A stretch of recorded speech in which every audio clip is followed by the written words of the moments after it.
Hello, everyone, and welcome back to the In Sync podcast.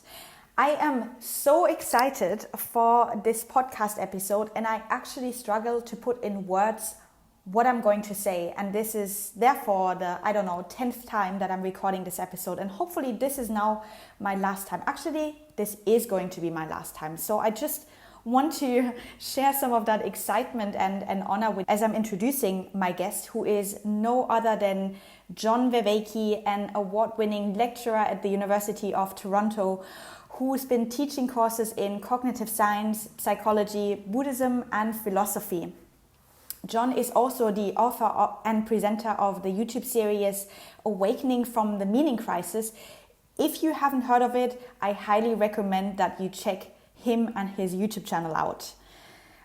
I personally came across John on the Aubrey Marcus podcast and later also on the Jordan Peterson podcast, and I just knew I had to speak with this guy. But it took me about 3 months of consuming his content to just get a grip on the depth of knowledge and the wisdom that he has. I guess, that already says a lot. If somebody needs about 3 months to just get their head around what the guy is actually talking about before they invite them to the podcast. And because of that, I had some serious FOMO, a fear of missing out, for those who don't know, but I guess pretty much everyone who listens to this podcast will probably know. Talking to John, because he is really one of those people where you can go everywhere and nowhere at the same time. I mean, it's really incredible. He has such a depth of knowledge and wisdom, and you could get lost in the universe and never return, and that will be fine as well. Because I gotta be honest, some people are just so smart and switched on, it can be hard to keep up with their speed and depth. Maybe that's just me, but likely it's not. So I really try to ask relevant questions that go deep, but at the same time stay at the level that we can digest it, that our minds can digest it, and our souls, and I don't know what needs to digest this kind of conversation. Anyway, in this episode we talk about a couple of topics. Just to give you an idea, we talk about the meaning crisis and zombies, we talk about religion and spirituality, we talk about consciousness, transformation and community, how to share wisdom effectively, meaning in life, not meaning of life, but meaning in life, virtues, having and being modes. We talk about contemplation, we talk about psychedelics, we talk about spiritual bypassing, enlightenment and grounding. I mean, that is already plenty in 60 minutes, and still I feel like I couldn't get enough out of him. So hopefully, John, I can welcome you back on my podcast sometime in the future. If you are watching this on YouTube, you will notice that you actually don't see me in the conversation, because somehow I managed to change something in the recording so it didn't actually capture me, and you will only hear John talking, but that's okay, he deserves the spotlight. But just in case that's the case, you hear somebody talking, you see no face. But as I said, that's okay, that's perfectly fine. And if you are liking this podcast, it would really mean a lot to me if you would share it with a friend, or you share it on your social media, or I don't know, just help to spread the word. You can also leave a review on Apple. I wonder when they will add this on Spotify. And that's it, really. You can subscribe for future episodes. What else? I think that's it. I hope that you will enjoy this podcast as much as I enjoyed this conversation. Please do send me feedback about John, about, I don't know, whatever you want to send me feedback on. Just share it with me in the comments of my social media posts, or send me a DM or whatnot. You know how to get in touch with me. All right. I wish you a lot of fun listening to this, and hopefully a lot of insights arising. Bye-bye. I would love to know from you a bit about your personal background and what led you to explore the meaning of life, because there's usually an event in people's lives themselves, right, that lets them go down the rabbit hole, usually. Yeah, that's a long story. It has to do with the fact that I was originally brought up in a fundamentalist Christian household and extended family. And when I left that, and I did, did therapy and other things like that, I realized how traumatizing that has been. And initially my response to that was very sort of antagonistic, atheistic kind of thing. But the therapy and other things also helped me to realize that that version of Christianity had been like my mother tongue of spirituality, so to speak. It had given me a taste for the transcendent that wouldn't go away. And so I was confronted with the hunger and the idea that the hunger wasn't, or not the idea, the experience that the hunger wasn't being met. Mm-hmm. And I was, reading some, novels, started encountering Jung's thought, things like that, some Eastern thought through Hermann Hesse. And then I went into university and I encountered the figure of Socrates. And this completely blew me away, because it showed me that there was a way of understanding spirituality as the cultivation of self-transcendence through wisdom. And that just lit me on fire. But as I went on in academic philosophy, the topic of wisdom just disappeared. And it got into all this analytic conceptual analysis and meta science and philosophy of science. And all of that is valuable, like reflecting on science, reflecting on history, reflecting on ethics, powerful tools, useful thing to do. But the hunger for the cultivation of wisdom to follow the Socratic pathway was not being met. Mm-hmm. So there was down the street from me a place where they were teaching Tai Chi and meditation and contemplation, Vipassana meditation, meta contemplation. That's where I originally encountered an ecology of practices. And I just slipped me. That was like, I practiced it profoundly, and I started to, the idea of that there were ways of cultivating wisdom, like really practicable ways of doing this, really caught with me. And then I did my MA basically in philosophy, and I was just so disillusioned, I left. What do you mean you were disillusioned? I was disillusioned that, that the stuff I was doing in philosophy, while valuable, was not lining up or in sync with what was the transformations that were occurring in me while I was doing the Tai Chi and the meditation and the contemplation. There was a dissonance in my life and it left me sort of like, And so what happened is I was doing this, and I took up life as a professional tutor, and I was just sort of drifting along. And then I came across the possibility of the discipline of cognitive science. And I said, that's close to what Plato was doing. I want to do that. So I went back and did that, and it just, and then as I finished that, as I was in graduate school, like I did my degree in cog sci, and then I decided to go back and do my PhD, right? And concentrate on cognitive science. And then as I was doing that, they started asking me to teach courses on the introduction to cognitive science, and then a course within psychology on thinking and reasoning. And slowly I started to bring in the stuff, both from the Socratic tradition about rationality and from the Buddhist and the Taoist traditions about mindfulness and flow. I think, the first person at the University of Toronto to teach about mindfulness, to teach about flow in an academic setting. And I noticed that as I was bringing these things, my students were like, whoa, I want more of this. I want more of this. Yeah. And then I started teaching a course on the psychology of wisdom. And then all of a sudden, everything, my academic life and for lack of a better word, my existential spiritual life, they suddenly were back together. And I realized that it wasn't sort of a unique thing to me, that I wasn't some weird alien being. There was a lot of people struggling, trying to get those two to come back together. And so somebody who's had a huge influence on me, Evan Thompson, was a colleague of mine at that time at U of T. He was supposed to teach a course on Buddhism and cognitive science. He couldn't teach it. And he said, well, John could teach it. So I started teaching that course, and I started to develop, and I taught this course for a long time. And I started to develop this thesis about why Buddhism and cog sci were coming together. But then I started to realize it was even bigger than that. There was this whole issue about the meaning crisis. And I developed this historical argument. And that by that time, my scientific work was also coming into everything just came together. And the more it came together, the more I I was getting responses from students is like, this is what I wanted university to be. This is why I came to university, right? You know, not just intellectual information, but existential transformation. And so, and then one of the students who had taken that course with me came to me and said, you should make a video series on this. And I have like, you know, professional skills as a videographer. My dad's an editor. He'll do it for free. I've got people that are the sound, and we put together Awakening from the Meaning Crisis. And that's how I got here. Amazing. And this was in 2018, right? Just before. Early 2019, before, yeah, considerably before COVID, over a year or so before COVID. Yeah. Yeah. Incredible.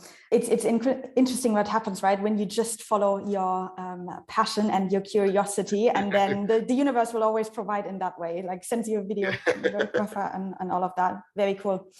Can you explain in a few words what the meaning crisis is all about? What does it mean? Why are we in it? And how do you propose we get out of it? I'm not laughing at your question. I'm laughing at my answer. My answer is 50 hours long. So I'll try and condense it down. There's different ways of looking at what the meaning crisis is. One, you can look at the symptoms in our society. You can look at the fact that, you know, suicide rates are going up, especially in the younger generation, and the age at which suicides are appearing are younger as well.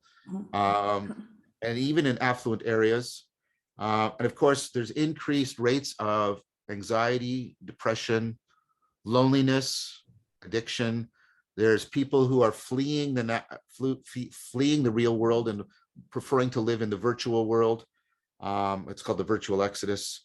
You also see positive signs that people are trying to address this hunger for meaning. You've got the mindfulness movement. I have criticisms of it, but it's trying to give people back that sense of connectedness. You have this almost inexplicable resurgence of Stoicism as a major thing, because it's designed to try and do exactly what we're talking about here. Use philosophy not just for intellectual endeavor, but for the cultivation of wisdom, right? And so you can even see it in popular culture. Chris Masterpietro and Philip Misovic and we wrote a book called Zombies in Western Culture, right? Because the zombie is the symbol of the meaning crisis. These beings they're not supernatural. They're just decayed versions of us, right? They lack intelligibility. They can't speak, but they hunger for brains, the organ of meaning making, right? They drift aimlessly. They're in a great large group, but they don't form any communities. They are a perversion of the Christian sense of resurrection to the new life. They're actually a resurrection that's a decadent to an empty existence. Like, it's just a symbol of the meaning crisis, and it's so powerful in popular culture. So you can see that, you can look at the symptoms, and then you can also look at it like if you were almost treating this like a diagnosis. You could look at, well, what might be the causes of that?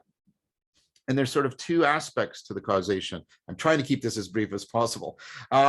One is this idea, and there's a lot more argumentation behind it, but the very processes that make us intelligently adaptive make us perpetually susceptible to self-deceptive, self-destructive behavior, both individually and collectively. That means across cultures and history, what people have done is they have created ecologies of practices, various practices, and you need to have a whole bunch of practices because your cognition is very complex. You need an ecology of practices that ameliorate that self-deception. And what you also want is you want to afford what is missing in the meaning crisis. There's that sense of connectedness to yourself, to other people, to the world, right? That's what people are trying to get back to, or that's what they're looking for. That's what the meaning in life literature says. So wisdom is ecologies of practices that ameliorate foolishness and afford flourishing, that sense of living connectedness. Now, that means wisdom is not optional for you, and you need ecologies of practices, but ecologies of practices have to be homed. They have to be situated within communities and institutions that give you access to the power of distributed cognition, to collective intelligence. This is what religions have done. This is what religions have done.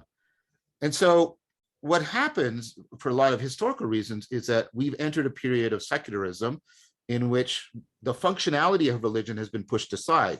This is Nietzsche, God is dead. But Nietzsche also, notice who he's talking to when he says that. He's not talking to the atheist. He's not talking to believers. He's talking to the atheists. He's saying God is dead and you don't realize what you've done. We're not worthy of it yet, right? And so one way of thinking about the meaning crisis is this: we need what religion used to do for us insofar as the way it gave us ecologies of practices. But for many people, the established religions are no longer viable. Mm-hmm. The scientific secular worldview just can't simply be left behind or abandoned. And so they're suffering a wisdom famine. I'll ask my students, where do you go for information? The internet, social media. Where do you go for knowledge? A little bit more of a pause. The university, science. Where do you go for wisdom? Deafening silence. They have no answer. Mm-hmm. So there's a hunger for this. They don't find the existing religions viable. They know they can't abandon the secular scientific worldview. They've seen attempts to try and fill this gap politically with pseudo-religious ideologies that drench the world in blood, right, in the 20th century. So they're sort of like, well, where do I go? I don't want to go into politics. Some of them do, but you get this weird thing happening. Some of them try the established religions, and if it works for people, great. I'm not here to like criticize that. But for many people, they go, where do I? And so they find nowhere to go. So what do? Most of the nuns, NONESs, no official religions, describe themselves as spiritual but not religious. Mm-hmm. What does that mean? Yeah. Well, what that means is a spirituality that I do by myself, for myself, and I cobble it together on my own, and I try. It's like the chances that that's going to get the functionality you're looking for are very small. The chances mm-hmm. that it's going to be warped by the very self-deceptive machinery you're trying to deal with are very high. Mm-hmm. And that's the meaning crisis. Mm. What comes up for me here, don't you think that the root of the meaning crisis is actually the consciousness crisis? So, it depends what you mean by that. One way of thinking about the meaning crisis is that we've reduced our understanding of what knowing is to merely the propositional level. And we've left out the procedural, the perspectival, the participatory. We've left out all the non-propositional aspects. And insofar as we have done that, we have actually disconnected our awareness from most of the kinds of processes that are actually responsible for creating meaning. So we think meaning is largely about structuring propositions, and that's important. I'm a scientist. Doing that's important. I'm not trying to be dismissive, but we forget that knowing that gold is an element is dependent on knowing how to do a lot of things. Mm-hmm. And that knowing how is dependent on knowing what it's like to have this conscious state of mind, to have this perspective.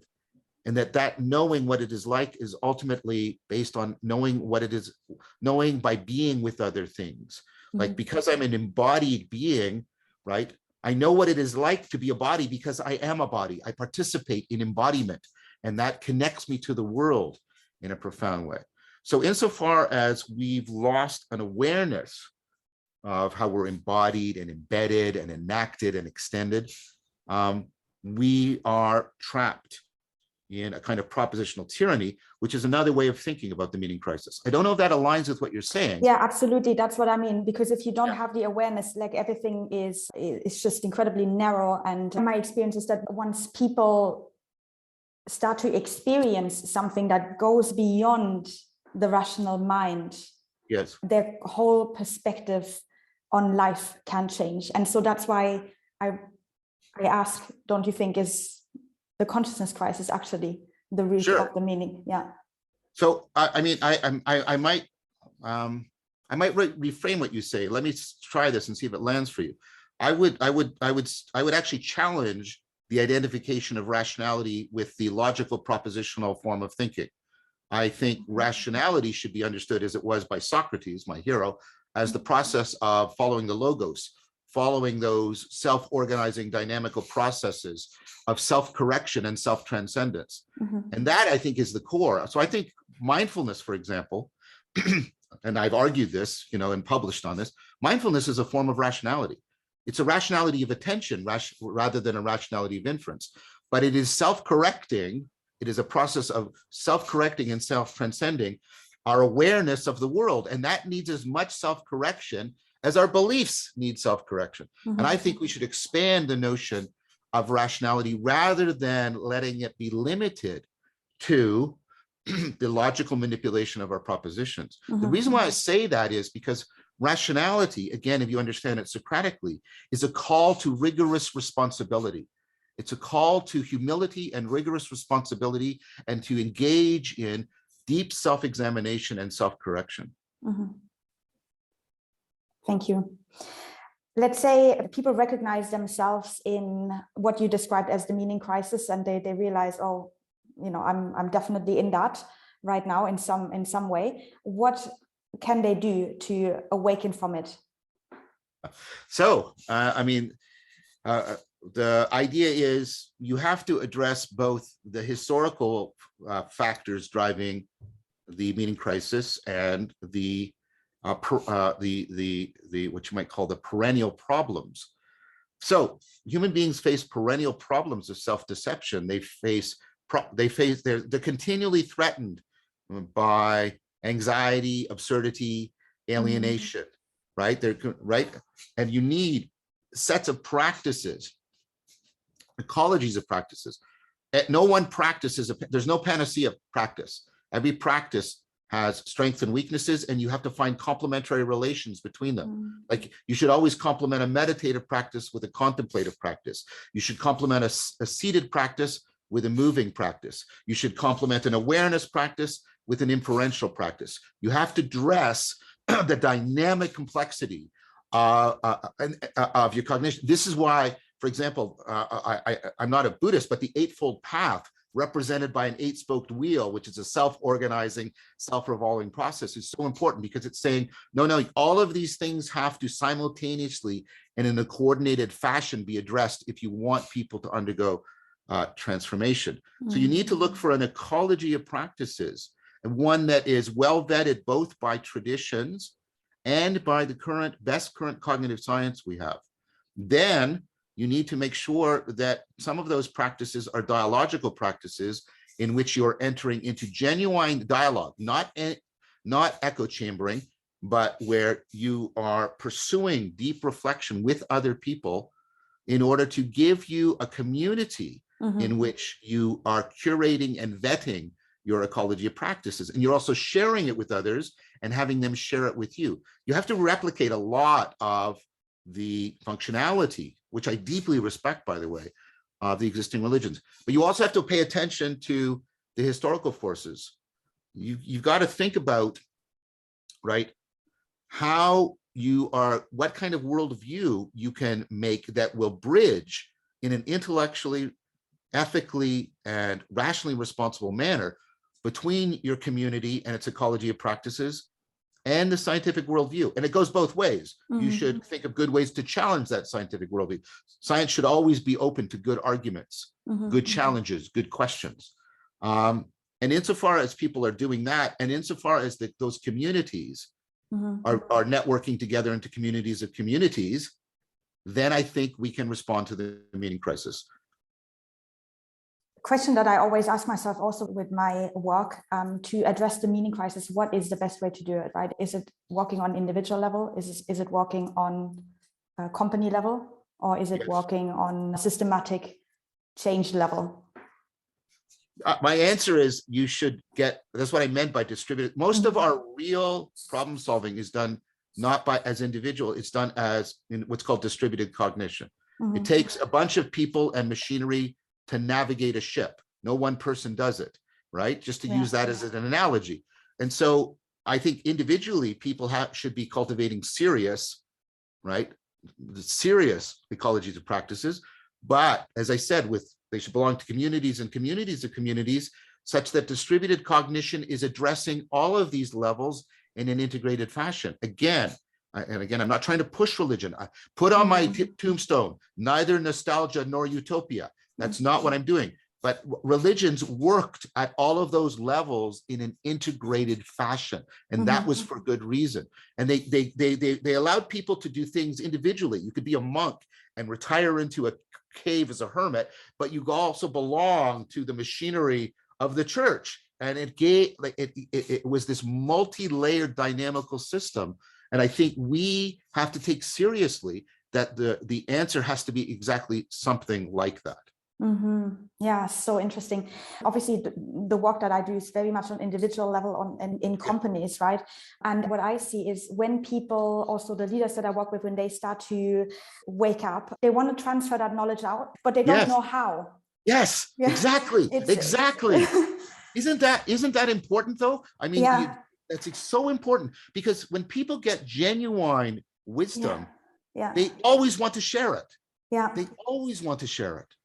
And they do it in, I mean, I don't have the answer, right? So that's what I'm always trying to get my head around, like, how can I effectively get this knowledge out in organizations and really affect change on a larger level in that way?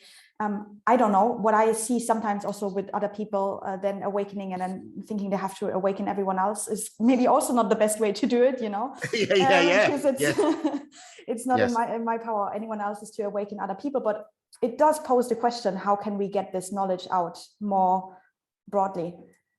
Yes, and that's why I made the point about, we do need to think about rigor and responsibility, right? And that's why I don't want to leave this notion, rationing, proper proportioning, right? That's why I don't want to leave the word rational to people who just think of it as, the logical manipulation of propositions. We need to call people both individually and collectively to and this is why, we should at some point also talk about virtue. This is why, we need to call to people, we need to do two things simultaneously. We need to call them to rigor and responsibility, but we also need to attract them by pointing out the beauty of wisdom, the beauty of meaning, and how much capacity it has for transforming the world.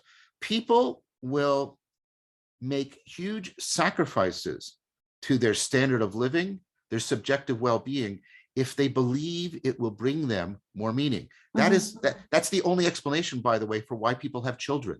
If you have a child, all of the subjective well-being measures go down, they collapse. Yes. You ask people, why are you doing it? Well, because it makes my life more meaningful. And notice the language they use, because I'm connected to something beyond myself, that's something that has a reality and value other than my egocentric preferences.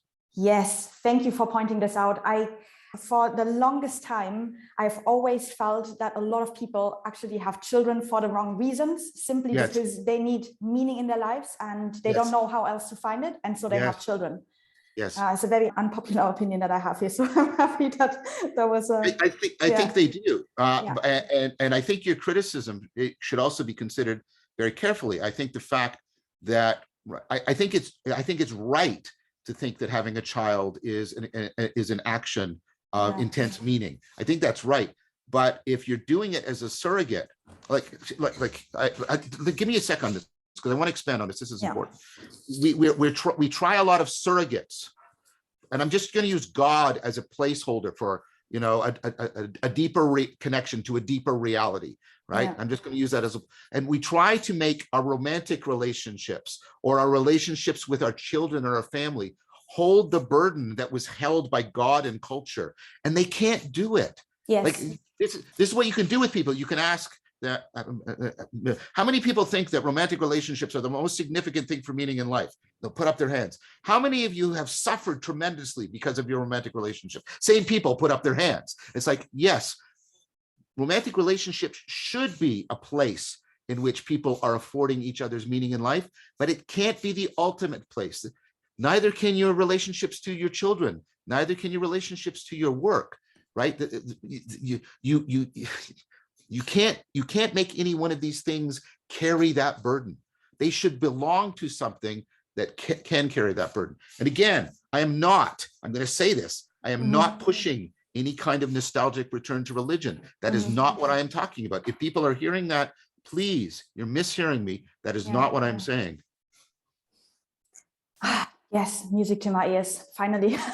Someone.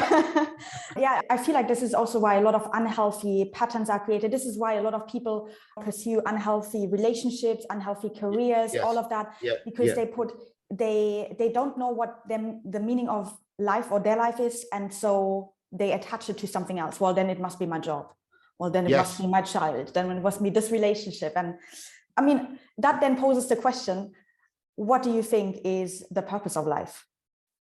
So I want, by the way, before I answer that question, I want to note another thing that is taking the place of God, and it acts very much like a God, and that's the internet and social media.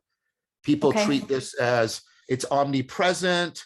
It is the oracle that will give you all of your answers and information. You devote tons of attention to it. You sacrifice other things to be present with it. It shines upon you. So be careful, right?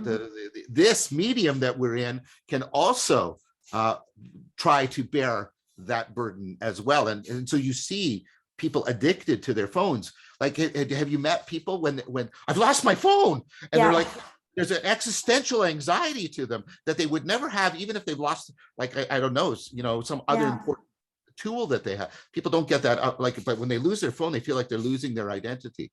I just wanted to point that out as another thing, because this is a current contributor to the meaning crisis in a powerful way. Yeah. So now did you want to respond to that first?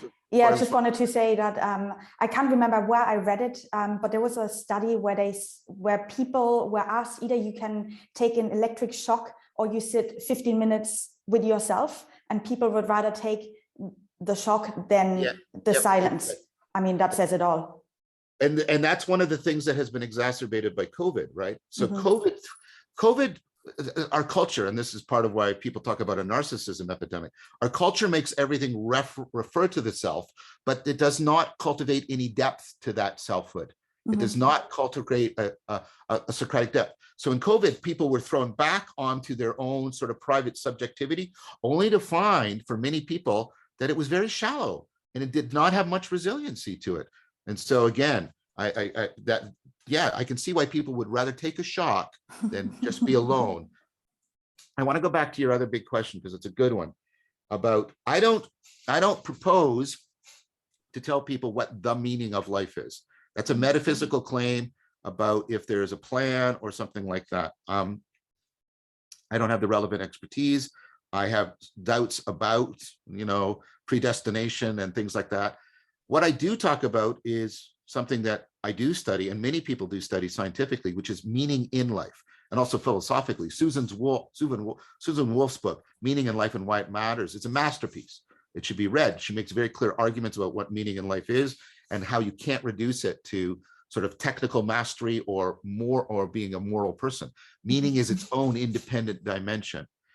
And so meaning in life is the degree to which people feel that connectedness to themselves, to each other, and to the world that alleviates or ameliorates enough anxiety, absurdity, alienation, that life is worth it to them. That's what meaning in life is, right? Do you have those kinds of connections enough that you don't find life overwhelmingly absurd, futile, that you don't feel yourself overwhelmingly alienated, that you're not overwhelmingly beset by both psychological and or existential anxiety, so that you can say, this is kind of like a Nietzschean claim, you can say, I would repeat it all again, because even though it has all this suffering, all this pain, all this failure in it, there was so much meaning that it was worth it. That's what I study. That's what I want to understand. Beautiful. What do you say to people, though, who are very much in the doing mode of things? Like, if you say that to them, as this is the meaning in life, they will still have question, okay, so what do I then do day in, day out? What you have to do day in and day out is you have to develop virtues, which are habits for wisdom. That's what a virtue is. It's a habit. You have to cultivate habits and skills That's actually what a virtue is. It's a habit and a skill. A habit and skill of wisdom. What habits and skills are you training to overcome self-deception? What habits and skills are you training to enhance your ability to be connected to yourself? Not narcissistically enamored with yourself, but Socratically exploring and examining yourself. How are you training habits and skills for connecting to other people? Are you learning deeper ways of communicating and communing with others? And then if you say, well, I don't have time for that, I challenge you. If you're going to challenge me, well, what should I do? I'm going to answer you honestly. I'm going to say, look at your screen time. Mm-hmm. Take a look at your screen time. Take a look at it. We know it's huge, and we know that it's largely deleterious to you. Mm-hmm. How much of that are you willing to trade for, or at least transform the screen time into training habits and skills, virtues of wisdom? I mean, that's my answer. And if you, well, and it's like, well, I don't want to do that. Well, then you don't want to do what you need to do. If you want me to give you a magical sort of just say this every day, or just, that's not how it works. That's like you coming to me and saying, well, I want to be a virtuoso of music. What should I need to do? Well, you need to practice that. Oh, I don't want to do any practices, but I want to become a virtuoso. Well, I can't give you. Mm-hmm. You've framed the question the wrong way. There's a deep connection between virtue and virtuosity. Mm-hmm. What do you then say to people who are very keen to pursue a certain cause or so, like the climate activists or, any of that? Is that also just another means to put meaning to? Of course it is. And again, let's be careful. Just like I was wanted to clearly say, having a child, being deeply in love with somebody are places where meaning should be appearing, should be emerging. The same thing, you should be involved with meaningful work, meaningful tasks, right? However, ask yourself, like, what would you ultimately, I mean, and I don't mean this facetiously, do you want to pursue these goals foolishly or wisely? Mm-hmm. You want other people to be pursuing them foolishly or wisely? And you'll say, well, I'm wise enough to pursue this. Well, you don't think that about other things. You don't think you could just walk into a place of business and say, my common sense intuition is enough. They'd say, no, you have to go and cultivate these skills and these habits. I need the expertise. I need you to see evidence of your training. Same, I want to be a doctor, but I don't want to, I can just do it from my heart. Mm-hmm. You go, that's ridiculous. No, you have to, this is a kind of Socratic argument. It's like, no. We require people, when they undertake important tasks, to have the relevant experience and expertise. If you really think the task is important, you should be rigorous and responsible in having the relevant expertise and experience. Mm-hmm. And there's no reason why the two can't support each other. As you undertake this task, it can reveal to you weaknesses that you have, and then you can use that to cultivate wisdom. As you're cultivating wisdom, you can bring that to the task. They can reciprocally reconstruct and afford each other. Yes, I'm letting that sink in for a moment, because I think it's really valuable perspective.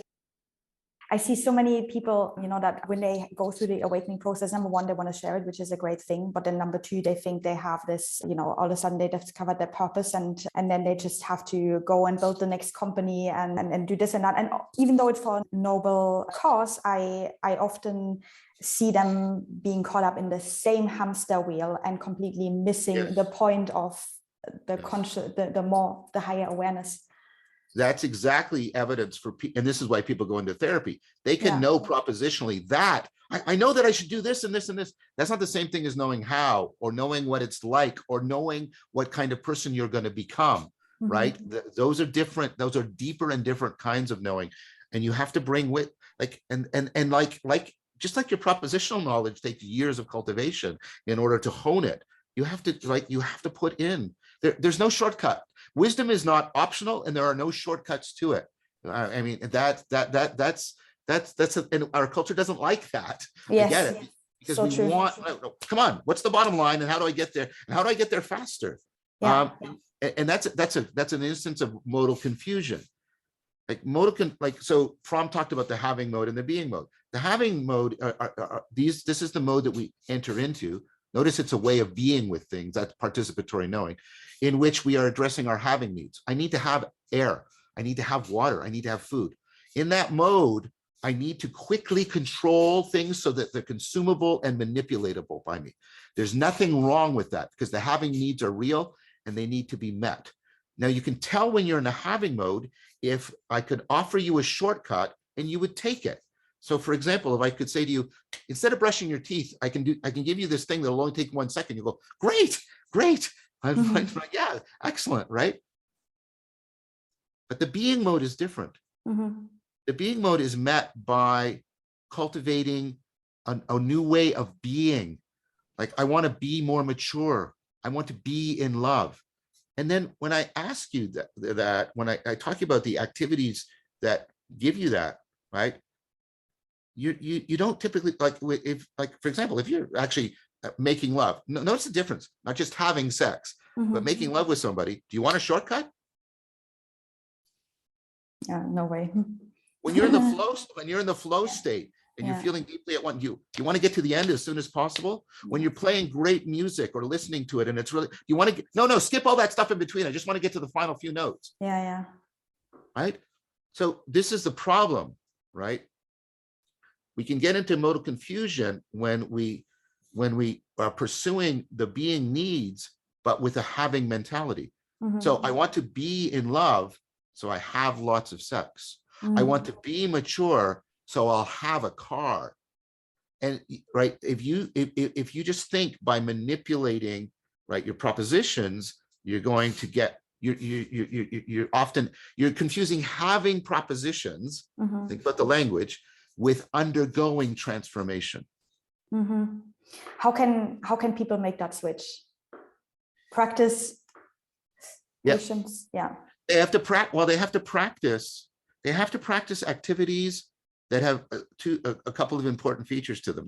They're serious play activities. We play music. We go to watch a play by Shakespeare. What I mean, and children, when they're developing, they're engaged in serious play. They're not playing for entertainment. They're playing in the being mode. Yeah. Not playing to have fun. Notice the verb. They're playing to become an adult, right? So we need practices that are serious play, that are done for their own sake and that are done for transformation. So think of the practices, think of the things you do that you do for their own sake, those, and then think about, are they coupled to the cultivation of wisdom? Are they coupled to you transforming your relationship to yourself, to other people, and to the world? And if not, find those practices, cultivate them. Speaking of, what practices do you cultivate? I know you're meditating, you're doing Vipassana meditation, right?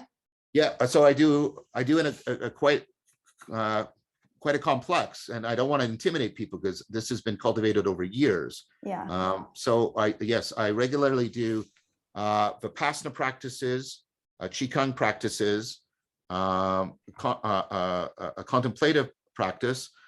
I do a Neoplatonic contemplative practice. I also engage in what's called Lectio Divina, which is a practice for reading a text, not for information, but for transformation. I engage in inner dialogue practices derived from like internal family systems theory and ally work. I engage in philosophia, which is I read books, I study books that are meant to be studied as a way of transformation, not just as a way of giving me sort of arguments or propositions. So I practice what is called philosophia. I practice philosophical fellowship, which is a way of collectively reading a text with other people for philosophical transformation. And I practice dialectic into dialogos when teaching people how to do this, which is a way of structuring a dialogue so that it takes on a life of its own, and both people are experiencing emergence, transformation, insight. They both feel that they are moving to places they couldn't get to on their own. I would love to talk about this a bit, but before I do, just a question about your contemplative practice. Can you explain a little bit how you do that? How do you contemplate? For a very long time, I practiced metta as my contemplative practice. But what happened is metta and Vipassana sort of became integrated into prajna for me. And so I then moved to undertake new practices. For a while, I was doing the Stoic practice of the view from above, but then I realized that that practice was actually taken into a Neoplatonic contemplative practice. So I can sort of talk you through it quickly if that's what you're asking for. Is that what you would like? Yes. Okay. I'd love that. So you get people first to become aware of their awareness. Like, first of all, just become aware of your different perceptual awarenesses, your sight, your smell, right? Sound, taste, touch. And then what do they all have in common? The awareness. And so become aware of awareness. And then realize that your awareness is not just inside you, but it's also outside you. So inside and outside awareness, right? And so you get people into that sort of open awareness of awareness, a oneness of awareness. And then you get people to, so you move through these different levels. All the Greek terms are like phusis, suke, noesis, henosis, theosis. But I'll just describe what you do as a practice. At the first level, when people are in this awareness, you get them to become aware of the continuity of their awareness, how it's unfolding. And it's not just in them, also outside of them. Reality is unfolding moment to moment. There's a through line, and it's like the rhythm of reality. And then you say, okay, now next, notice how within you, right, there's this self-organization, this what Spinoza calls this kineta. Everything it's organizing itself, it's feeding back on itself, and then realize that everything else is doing that. That's suke, how everything is like this. It's right, and realize that, and that's like the melody. Everything has a melody. It's unfolding itself through time, and you are too, and you're knowing of it, and it's unfolding itself. They're inseparable in your awareness. And then move to, beyond the melody, all these melodies are in harmony. There's a world, they're somehow all one together.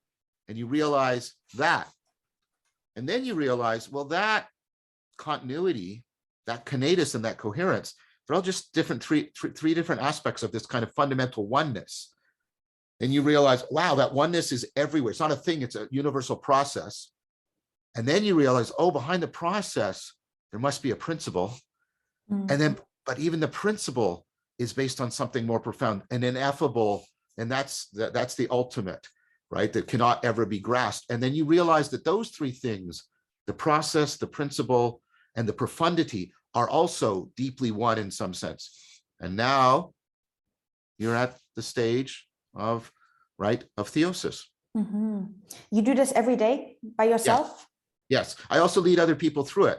So when Chris Metzabietro and Guy Sedstock and I, when we do the weekend workshops, we take people through a meditative practice.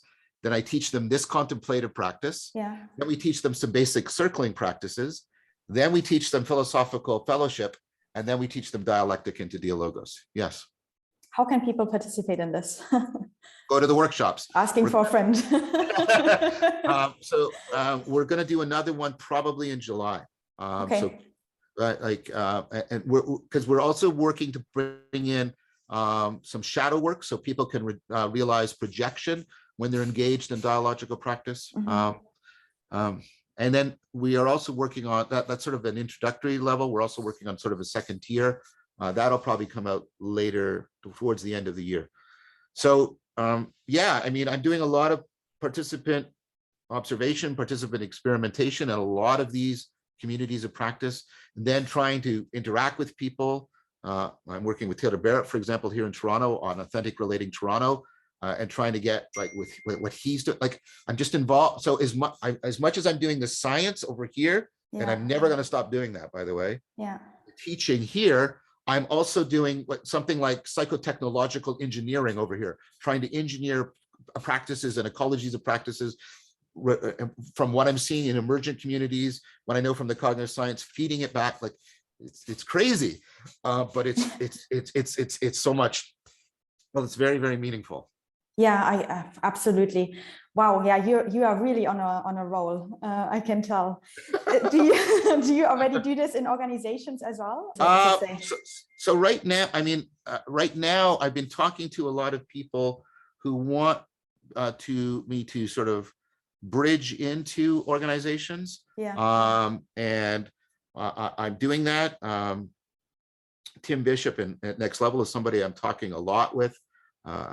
because with the work that he does.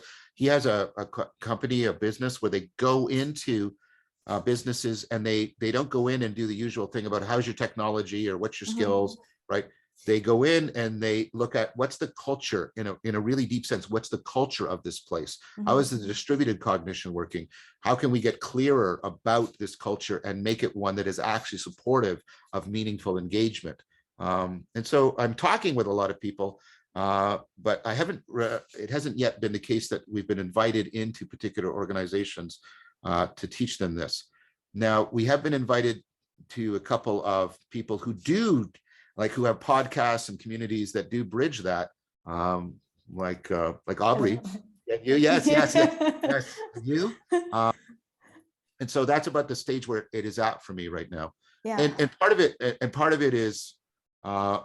it has nothing to do with I don't know what to call this community, the bridging community. It's just that I'm also, spread very thin in certain ways, time-wise. And so in some ways I'm holding things back, not because I want to, but just because there's so much I'm trying to do. Yeah, I can imagine. There's a time and place for everything. Well, I'm also going to be working with Chloe Valdery, and she has her theory of enchantment, which she takes in, and she has a different way, and I think a much better way of trying to help corporations deal with sort of supremacist thinking. And it's really very powerful. And I'm trying to integrate. She's asked me to integrate the mindfulness practices and some of the wisdom cultivating practices into her work. And so I think the work she's doing, I think there's good reason to believe it's much more effective than a lot of the training programs that HR is imposing on people around these issues. We have to remember that it is possible to pursue a goal in a foolish and inept way. And so I trying to bring both better cognitive science and better philosophical, in the sense of the love of wisdom, framework onto this is also something I'm working with her on. Amazing. Is it worthwhile to speak about the circling practices, or would you recommend people checking out your workshops to learn more about this? Or at least maybe you can say what it is and how it benefits people in the interest of time. Yeah, so Guy Senstock and other people independently, and by the way, this is another positive symptom of the meaning crisis, like Thomas Steininger, there's no D in his name, sorry, Steininger in Germany with his Evolve and Emerge work, right? And so you have, Taylor here, but all of what's emerging are people going into dialogical practices where the purpose of the communication is connectedness and communing and self-transcendence and transformation, rather than just telling people what you believe or trying to convince them. So although we're using language, we're shifting off prioritizing the propositional into really prioritizing the procedural, the perspectival, the participatory. So if you allow me to put that into a slogan, it's communication for the sake of communing, where that communing is understood as a deeply transformative process. So that's circling. And I practice it.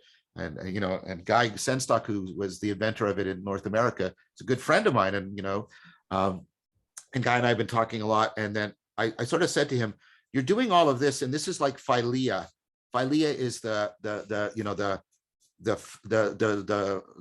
fellowship love. That's what it means in Greek. It's different from eros and agape. It's what happens when we love belonging to, or like you've had a conversation. I know you have. No human being I've ever met has failed. Have you been in one of those conversations that took on a life of its own and took you into depths, both within yourself and the other person, and even into reality that you didn't foresee? And well, why not make that something that you could regularly and reliably practice? That's philia. But then I said to Guy, and we sort of said it together, we sort of came to it together. It's like, but the philia needs to be turned on Sophia. That's wisdom. Once people get this, then it should be turned on to cultivating wisdom. And then you get philia, Sophia, which are the original Greek words for philosophy. This is the ancient way. Not philosophy as an academic exercise, but as the fellowship love of wisdom, that is done both individually and communally in order to afford deep transformation. And so what we've been developing is we've been taking circling and then adding other practices onto it, like philosophical fellowship and dialectic into dialogos, so that people start to, after they know how to get into the shared flow state, they learn how to turn that machine, I'm using that just as an analogy, onto what is it to be courageous? What is it to be wise? Not to get a final answer, because there is no final answer, but to enter into a profound right relationship, a rigorous, responsible relationship. And you teach that method in your workshops? Yes. Okay. How can people know when the next workshop is? On your website? Don't go to my website. My website is I've been on it. it's obsolete, and it needs to be reconstructed. The best thing to do is follow me on Twitter, because I'll announce it on Twitter. That's the best thing to do. Okay. Perfect. Last topic that I want to touch upon, because I just spent a few months in Mexico living in the jungle, having seen and experienced all sorts of things, psychedelics and conscious leadership. I would love to talk about with you. Sure. What do you think can the next wave of psychedelics realistically achieve in the next couple of years?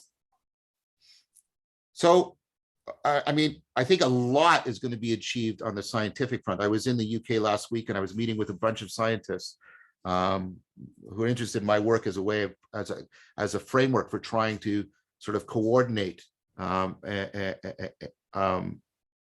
give more of a philosophical reflection on the rapidly emerging and quite good science about psychedelics. And so, first of all, I think the chances that we're going to learn a lot about altered states of consciousness and what they can and cannot do, I think that's going to rapidly increase. I also think we need to pay attention to the fact that the uses of psychedelics that are being studied in transformation are largely in a therapeutic context, and that's not a coincidence.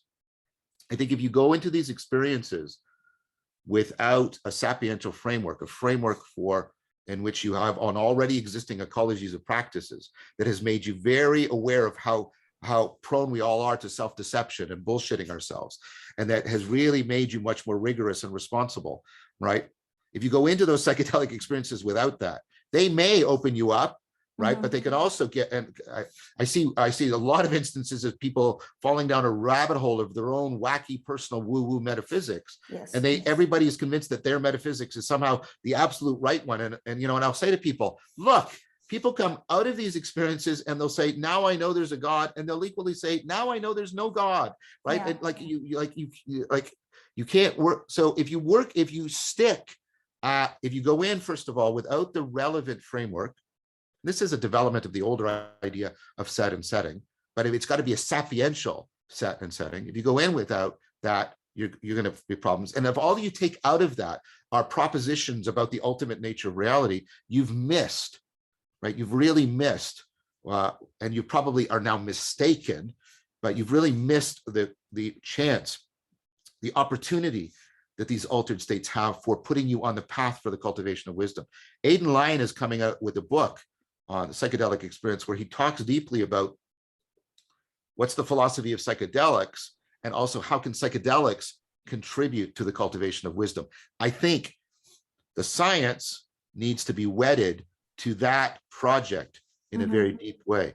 If not, we're going to miss the opportunity. We're going to mistake the reasons why we're doing it for coming up with weird and wacky, wonderful metaphysics, and then we'll just make it a subjective commodity that corporations will be very willing to sell to us on a regular basis. Yeah, I already see that happening with certain individuals, just observing them and how they deal with it, and then not been in the spiritual world at all or in any sort of mindfulness practice, and then they go into psychedelics, they have one experience and all of a sudden they think they have seen God and know God at the same time. Yes. Spiritual ego, you could call that. Or spiritual bypassing. Spiritual bypassing, yes. Spiritual bypassing. Spiritual bypassing. Remember when I said people can confuse the modes and they could pursue being needs within the having mode? Yes. people can also do the other. They can bypass the fact that they have to live in the embodied, embedded world, right? And they're doing all this, and they're not facing the actual issues that need to be faced. It's another form of modal confusion. When I was growing up in that fundamentalist church, we had a slogan, and it's still valuable to me today. We used to talk about people who were so heavenly minded, they were no earthly good. Yes, yeah. Very, very true. This is actually a big realization that I had come to at some point in my spiritual journey. It's not so much about, connecting and staying in that space, but it's about how do you embody it? What do you do day in, day out? Yeah, I like to quote Arthur Deichmann, and I can't find where he said it, but I'm pretty sure he said it. It's not ultimately about altered states of consciousness. It's about altered traits of character. Yes. Oh, that's beautiful. That is so on point. This is what most people forget. And I see a big gap there right now. Like there's either a lot of people, well, most people are still fairly unconscious. And then there's these people that are waking up, and they go to like experience higher states of consciousness. And then they kind of stay in this feel-good spirituality. And then they do not come down again. So go back and read the original tale of enlightenment in our tradition, Plato's parable of the cave. The lover of wisdom climbs out of the cave, and the Matrix is a version of this, climbs out of the cave, and it takes time because your eyes have to adjust, and then sees the sun, and he doesn't stay there, goes back down into the cave, into the cave. Yeah. I mean, I have kind of really changed also my meditation practice to incorporate more of the grounding, because for me it's quite easy to connect to like higher dimensions without any substances. That's just I don't know, that's how I'm being wired, I guess, and I like that space. But I realized when I am too much up there, it's harder to function in the real world. And I've completely changed my meditation practice now. That is only about grounding. Excellent. Grounding. That's it. See, I was lucky because I was taught the meditative and the contemplative practices, but I was also taught Tai Chi Chuan. That's why you said you have to supplement it, right? Yep, exactly. That is hopefully valuable for people who are listening to this, to not just focus on the higher aspects, but also bringing it down to the earthy realm. Yeah. Very much. John, I have so many more topics that I could potentially start with you, but I want to be mindful of time. And I think we've got through a lot already. So I want to thank you for your time. And it was amazing to talk to you. I hope I get the opportunity at some point again. I'd love to come back. So if at some point in the future you'd like me to come back and address some of your remaining questions, I'd be very happy to do so. I thoroughly enjoyed this. This was very, very, very meaningful to me. Amazing. Glad to hear that.